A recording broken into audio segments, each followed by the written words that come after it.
Welcome to a new bulletin of the week that was, TIOL's News Roundup. We have filtered through a lot of news that unfolded during the week. But first, a word of thanks for writing in your comments for our Rasgulla story. We shall respond to your inquiries at the conclusion of this news bulletin.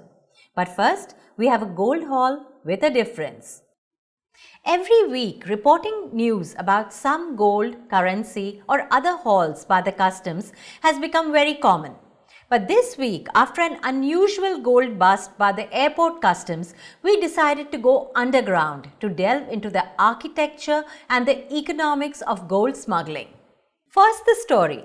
Customs officers at the Jaipur International Airport seized more than 1 kilogram of gold valued at Rs 31 lakh from an Indian passenger travelling from Muscat.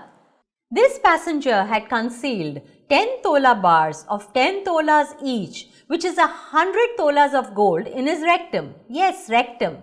When the passenger, stopped while going out through the Green Channel, could not answer queries about his short stay overseas and the metal detector beeped repeatedly, suspicious customs officer forced him to drink 2 liters of water until finally the passenger, who had taken the 3 a.m. flight, could not hold it in any longer and confessed at 12 noon before being provided the mixed fear and relief of dropping the gold. Interrogation revealed that the gold was inserted into the rectum externally and not ingested. For nearly 10 hours, he held it in. What was the price that lured him into abusing his body? What are the margins involved in the business of gold smuggling? Our inquiry revealed some disquieting information. Typically, gold is imported by banks.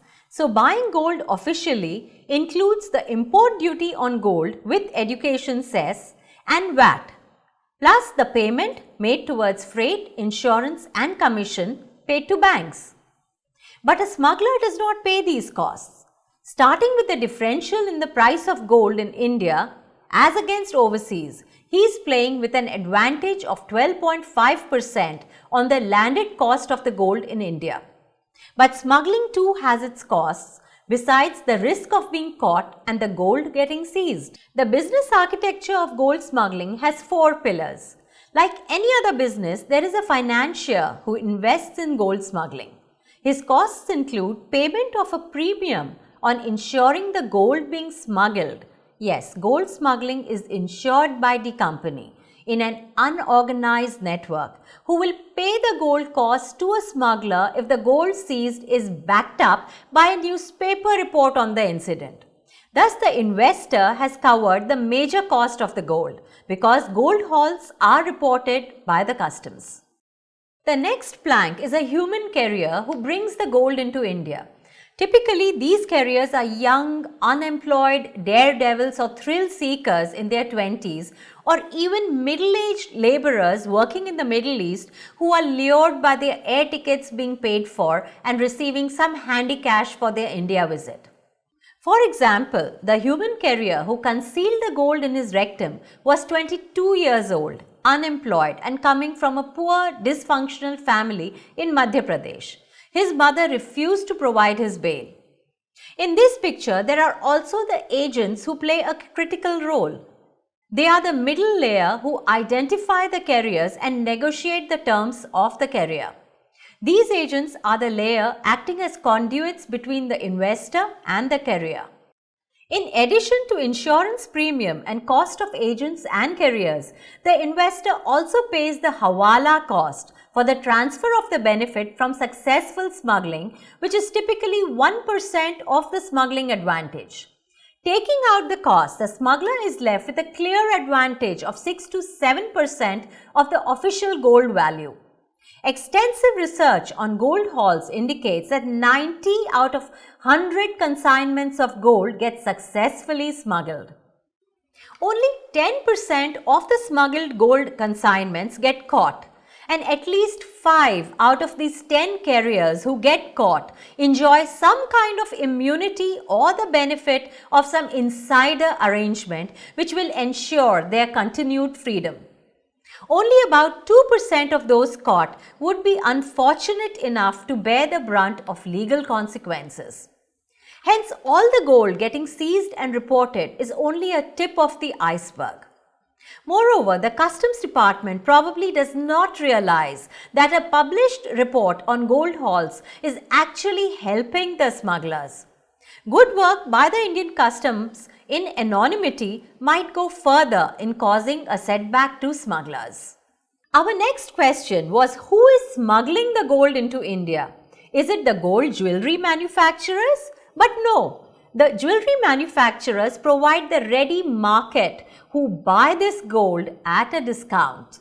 There are actually investors who finance gold smuggling as a business, or even those making donations to fundamentalist organizations funding jihadi activities within the country. Incidentally, Customs made nearly 3,500 gold seizures at airports across the country in the first 10 months of 2014-2015. The gold was valued at about 150 million US dollars, which was much higher than the previous year. The World Gold Council estimates that given the high gold demand within the country at over 800 tons annually, about 175 tons of gold was illegally smuggled into the country. Industry experts say high import duty is the cause of the increase in gold smuggling.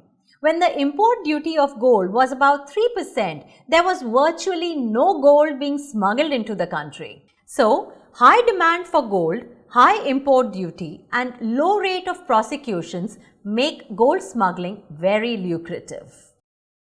The 90-day compliance window notified under the Black Money Act closed on September 30th with a noticeable surge in the number of declarations by holders of undeclared foreign assets. Even as the designated CIT were busy interacting with declarants landing up in Delhi from many parts of the country, the RBI came out with its little push on September 30th by clarifying that all such declarations will not attract proceedings under FEMA. Now the million rupee question is, how much of black money has been declared? The government has announced that there were 638 declarations. Black money worth rupees 37,700 million has been declared, 60% of which is going to be taxed with no deductions. Addressing the criticism and objections to members of parliament deciding the quantum of their own salaries, the government has proposed to set up an independent 3-member emoluments commission to recommend salaries and other allowances for MPs. This was one of the key discussions during the 2-day All India Whips conference held in Visakhapatnam, Andhra Pradesh on September 29th and 30th and chaired by the Minister of Parliamentary Affairs, Mr. M. Venkaiah Naidu. Currently, members of Parliament in India draw a basic salary of Rs 50,000 per month as revised in the year 2010 by amending the MP's Salary, Allowances and Pension Act of 1954, which is comparable and at par with salaries drawn by MPs from developed and developing countries. India seems to treat its MPs very well, as shown in a comparative study of basic salaries drawn by MPs around the world. Members of Parliament from only 6 countries, Nepal, Sri Lanka, Tunisia, Venezuela, Haiti and Panama, were drawing a salary less than Indian MPs, with members of Parliament from Tunisia drawing the lowest basic salary of less than rupees 8,000 per month.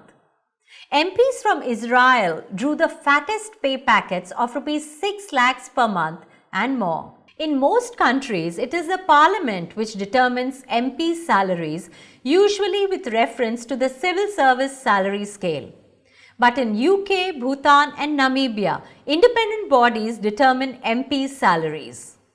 Interestingly, some of the key principles on which MP salaries will be transparently based are that salary must neither be so low as to deter suitable candidates nor so high as to make pay the primary attraction. It must reflect the level of responsibility so that those choosing to make Parliament a full-time career must be adequately rewarded, even while those with outside interests are not deterred from entering Parliament. Other discussions by party whips featured measures to enable effective functioning of legislative bodies, better floor coordination, and recommendations for the MP Lads or the MP's Local Area Development Scheme. Since 1952, this was the 16th conference of party whips representing various parties in Parliament and state legislatures, which is usually held every 2 to 11 years to strengthen Parliament democracy. A serious drop in India's exports has impelled the Commerce Ministry to call for an exporters' meet on October 7th next week to discuss ways to contain this decline, largely due to the fall in engineering and petroleum shipments. Discussions are expected to focus on ways to reduce the cost of credit and the transaction cost for exporters, for which exporters are demanding the resumption of the interest subsidy scheme. Indian exports have declined by over 20%. Even the Global Competitiveness Report is pessimistic. It states that global economic growth is subdued and unemployment persistently high, which has become the new normal. The report has called for enhancing productivity with reforms to break the pattern. By assessing the drivers of productivity, the report identifies priority areas for structural reforms. It also suggests that competition is a key driver of growth and resilience. For instance, the more competitive economies systematically outperform the least competitive in terms of economic growth by either better withstanding the financial crisis of 2008 or recovered more quickly. The report recognizes the human factor as key to the country's capacity to leverage talent and enhance competitiveness. For example, high unemployment de-skills a labor force and causes discontent, the report said. The report also ranked Switzerland first in economic growth and Greece was ranked 81st. Last week, it was steel. This week, wanting a similar trade protection, Indian solar cell manufacturers have demanded imposition of anti-dumping duty on the large-scale import of solar cells from US, European Union, China, Malaysia and Taiwan, which have captured 90% of the Indian market.